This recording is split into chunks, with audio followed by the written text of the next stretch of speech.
उपस्थित महानुभावों, जीवन में हर चीज का महत्व है। समय समय पर अपने जीवन में हर चीज़ों का महत्व है। भोजन के समय भोजन करना,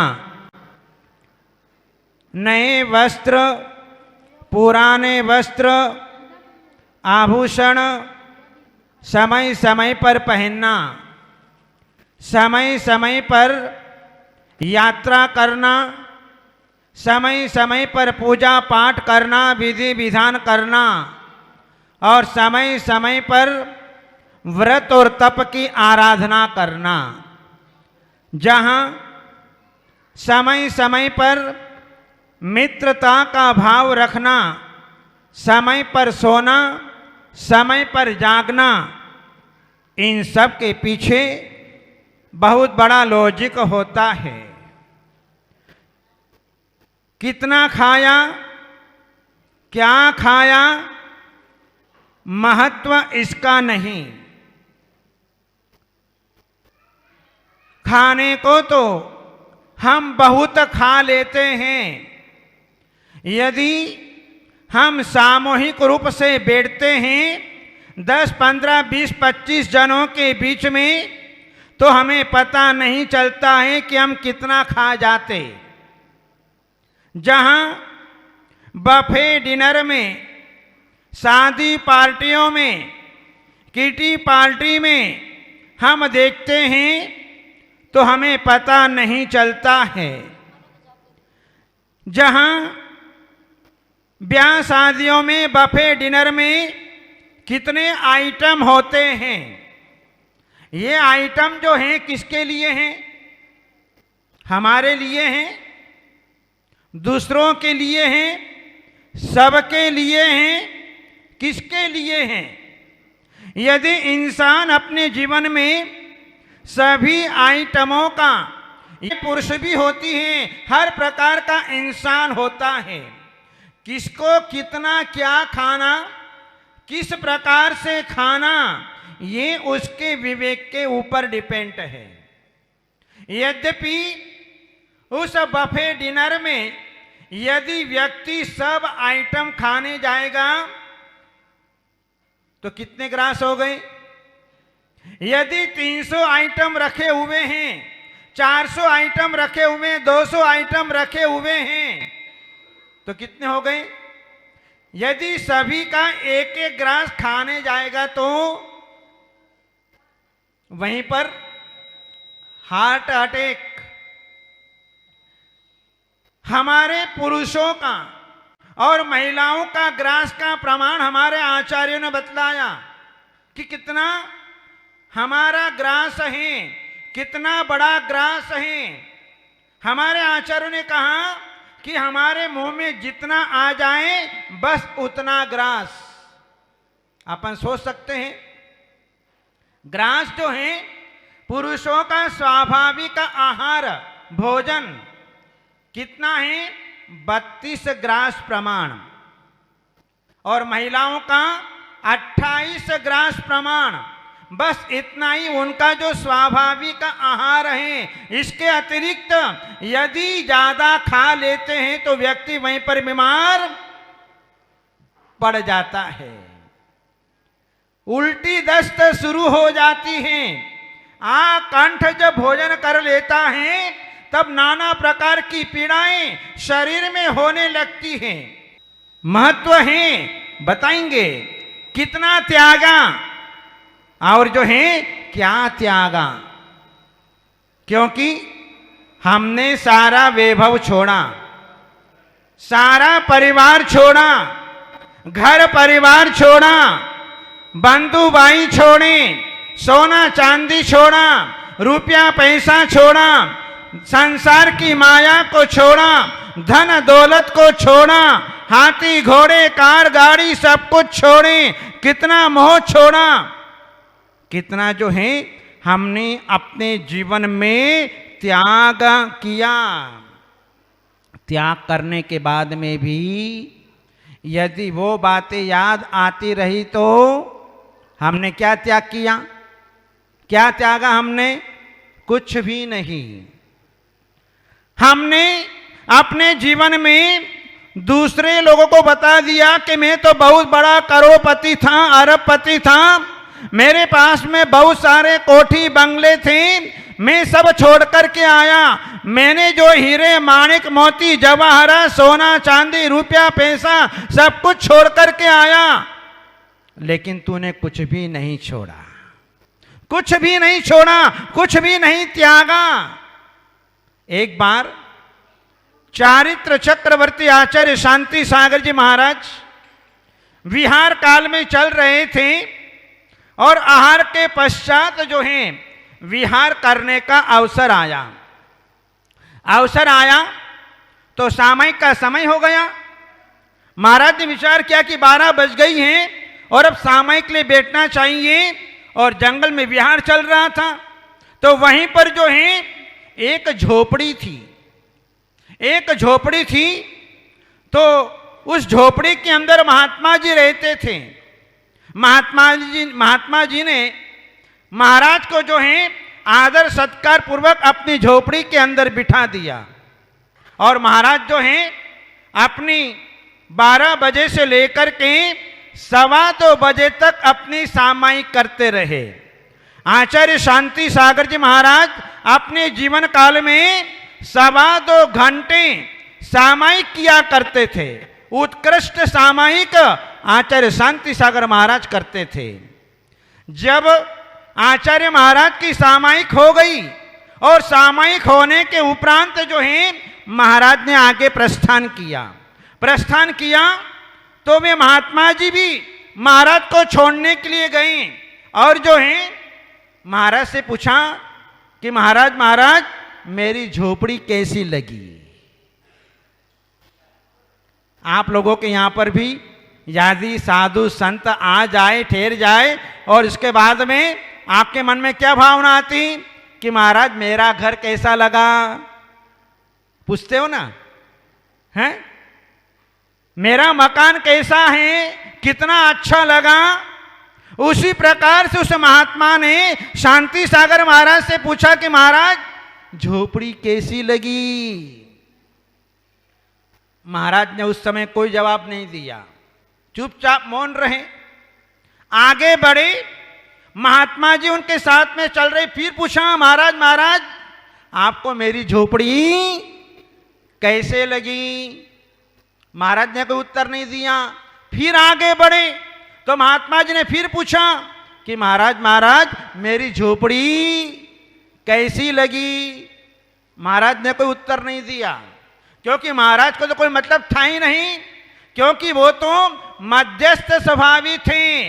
अरे मित्र महल मसान कंचन कांच निंदन थुतिकरण अर्घावतारन असि प्रहारन में सदा समताधरण, ऐसा आचार्य शांति सागर महाराज का जीवन था। उन्होंने कुछ उत्तर नहीं दिया। तो फिर महात्मा जी ने देखा कि मुझे लगता है कि महाराज को अपनी झोपड़ी अच्छी नहीं लगी, तो फिर क्या किया, उसने जाकर के झोपड़ी के अंदर आग लगा दी। आग लगा दी तो आग लगाने के बाद में वापस महाराज के पास में आया। महाराज से पूछा महाराज मेरी झोपड़ी कैसी लगी? महाराज ने कहा कि भैया तुमने अपने जीवन में अपने परिवार को छोड़ा, धन दौलत को छोड़ा, कोठी बंगले को छोड़ा, अपने महल अटारियों को छोड़ करके तुमने तपस्या का मार्ग स्वीकार किया। तुमने अपने जीवन में संयम की साधना की, और अभी तक तुम्हारे भीतर झोपड़ी बैठी हुई है। इसलिए ध्यान रखना कि कितना त्यागा और क्या त्यागा। यदि त्याग करने के बाद में भी यदि हमारे जीवन में वो भावना बनी रही कि मैं तो चक्रवर्ती था, मैं तो सेठ साहूकार था, मैं तो राजा महाराजा था, मैं तो सम्राट था, मैंने लाखों अरबों करोड़ों की संपदा अपने जीवन के अंदर में छोड़ करके आया, यदि मन में ये भावना आती है तो समझना जीवन में कुछ भी त्याग नहीं किया। कितना किया, क्या किया? मैंने उसके लिए इतना किया, मैंने जीवन भर वो मुझे भूल नहीं सकता, इतना किया। मैंने उसको पढ़ाया लिखाया, मैंने उसके लिए व्यापार कराया, मैंने उसके लिए नौकरी पे लगाया, और जो है मैंने उसके लिए बहुत मेहनत मजदूरी की। पर ध्यान रखना, मैंने जो है उसकी शादी कराई, मैंने बहुत सहयोग किया, मैंने जो है उसे सुखी बनाया, मैं स्वयं नीरस भोजन किया और उसको अच्छा अच्छा खिलाया, मैं खुद गीले में सो गया और उसको सूखे में सुलाया, मैंने जो है तीर्थ यात्रा कराई है, मैंने अपने जीवन में सब कुछ किया है, मैंने इसको निरोगी बनाया है। पर ध्यान रखना, कितना किया, क्या किया, किसके लिए किया। जिस समय जंगल के अंदर मुनिराज अस्वस्थ हो गए तो कृष्ण जी ने वैद्य को ले जाकर के उपचार कराया, और उपचार कराने के बाद में जब मुनिराज ठीक हो गए, स्वस्थ हो गए, तो पुनः कृष्ण और वेदराज जी मुनिराज के पास में गए, और जाने के उपरांत श्री कृष्ण ने पूछा कि भगवान आप ठीक तो हो गए? बोले हाँ, मैं अपने भाग्य से ठीक हो गया। इतना सुनते ही वेदराज को गुस्सा आ गया, बोले ठीक तो मैंने किया, दवाई तो मैंने दी, उपचार तो मैंने कराया, और ये कह रहे हैं कि मेरे भाग्य से मैं ठीक हो गया। आर्त ध्यान हो गया, रौद्र ध्यान हो गया, और रौद्र ध्यान से मर करके बंदर की पर्याय को प्राप्त हो गया। और बंदर की पर्याय को प्राप्त होने के उपरांत बंदर का मन तो चंचल होता है। जिस वृक्ष के नीचे मुनिराज बैठे थे उसी वृक्ष के ऊपर वह बंदर चढ़ा, और जो है उनके ऊपर जो है नाना प्रकार का उपसर करता रहा, और जो है नाना प्रकार की डालियां गिराता रहा, जिसके कारण मुनिराज को माथे में चोट लग गई, खून बहता रहा।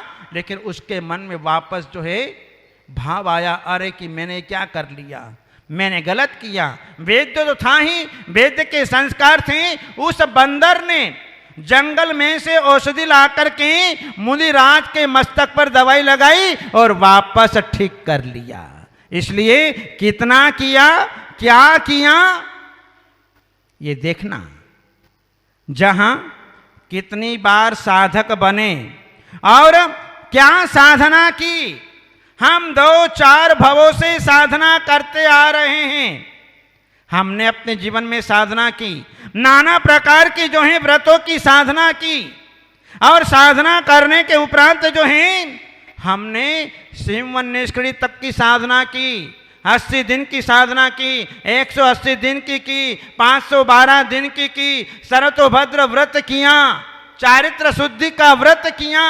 लेकिन हम कितनी बार साधक बने और क्या साधना की, हमने कितनी बार परिश्रम पर में उपवास किए, 10 उपवास किए, 16 उपवास किए, 32 उपवास किए, 64 रिद्धि के 64 उपवास किए, अनेक प्रकार की साधनाएं की, और वर्तमान भाव में भी आकर के हम जो है अपने जीवन में साधना कर रहे हैं। जहां हमने छोटी से छोटी और बड़ी से बड़ी व्रतों की साधना हमने अपने जीवन में की है। आज अपना कितना बड़ा सौभाग्य है कि ये साधना कौन कर सकता है, जिसके जीवन में भेद ज्ञान होता है वही प्राणी इतनी बड़ी साधना कर सकता है। और वो साधना हमारी मुन्नी भुआ जी ने आज वर्तमान में 44 उपवास की साधना यहां पर संपन्न की है। आज हमारे मुनि महोत्सव सागर जी 5 उपवास करके 1 पारणा कर रहे हैं। हमारे उदित सागर महाराज 1 उपवास, 2 उपवास, 3 उपवास, 4 उपवास, 5 उपवास करके पारणा कर रहे हैं। वापिस नीचे उतरते, वापिस चढ़ते, ऐसे करते करते 75 उपवास और 25 पारणा अपने जीवन में कर रहे हैं। सिंवन निष्क्रिय तक की साधना, जिसमें 5 उपवास तक चढ़ना, फिर वापिस उतरना, जगन्य आराधना, 60 उपवास, 20 उपवास आरिका हर्षितमती माता जी यहां पर कर रही है। जिसको शरीर के प्रति व्यामोह होता है वह प्राणी अपने जीवन में उपवास की साधना नहीं कर सकता है। ये निर्मोही लोग थे, इन्होंने अपने किसी प्रकार से दया का भाव पैदा नहीं किया, शरीर के प्रति इतने निर्दय हो गए और जो है इन्होंने अपने जीवन में ऐसी बड़ी बड़ी साधना अपने जीवन के अंदर कर ली। अपन देखते रह गए, केवल तालियां बजाते रह गए अपन तो हैं, लेकिन इन्होंने तो अपने जीवन में आचरण करके दिखा दिया कि जैन धर्म की तपस्या कैसी है, किस प्रकार की है, सारे देशवासियों के लिए बता दिया। और ऐसी तपस्या कौन करे इस उम्र में, ढलती उम्र में, जहां पर 76 वर्ष की उम्र हो गई, वहां पर कौन करे ऐसी साधना। ये तो अपना सौभाग्य है। इस पंचम काल के अंदर सबसे पहले आचार्य शांति सागर महाराज ने तपस्या की, उसके बाद में अनेक साधक लोगों ने अपने जीवन में तपस्या की, और आज जो है मुन्नी बुआ जी ने अपने जीवन में ऐसी साधना कर ली। कितना बड़ा पुण्य है, अपन तो मात्र देखते ही रह जाते हैं, अपन तो कल्पना ही कर के रह जाते हैं कि बुआ जी ने इतनी बड़ी तपस्या कैसे कर ली। जहां इस उम्र में व्यक्ति को खाने का मन होता है, व्यक्ति का मन चंचल होता है, व्यक्ति को देखने का मन होता है, वहीं पर आज बुआ जी ने अपने जीवन में इतनी बड़ी साधना कर ली। हमें कितना बड़ा गौरव है। आज नारी समाज के लिए आज कितना बड़ा आदर्श उपस्थित मुन्नी बुआ जी ने अपने जीवन में उपस्थित किया है। ये नारी समाज के मस्तक को उन्होंने गौरव अपने जीवन में बढ़ाया है। इसलिए जो है नारी जिसका कोई शत्रु नहीं होता है वो है नारी, नारी मर्यादा का प्रतीक है। और ऐसी ही नारियां अपने जीवन में आगे चल करके वे सचे इंद्राणी पद को प्राप्त करती हैं, सावधर्म इंद्र पद को प्राप्त करती हैं, तीर्थंकर के माता पिता बनने का सौभाग्य अपने जीवन के अंदर मिलता है, और एक दो भाव में ये संसार से मुक्ति को प्राप्त हो जाते हैं। ये तपस्या कोई सामान्य तपस्या नहीं है। इसलिए जैन धर्म की तप साधना कितनी ऊंची है, इस तप की साधना को हर कोई व्यक्ति नहीं कर सकता है। हम मुन्नी बुआ जी के लिए मंगलमय आशीर्वाद प्रदान करते हैं, वे आगे भी अपने जीवन में इससे भी उग्र तपस्या अपने जीवन के अंदर करें और अपने नारी पर्याय को छेद करके पुरुष पर्याय को प्राप्त करके अपने जीवन में मोक्ष धाम को प्राप्त करें। ऐसा मंगलमय आशीर्वाद बोले चिंतामणि पार्श्वनाथ भगवान की।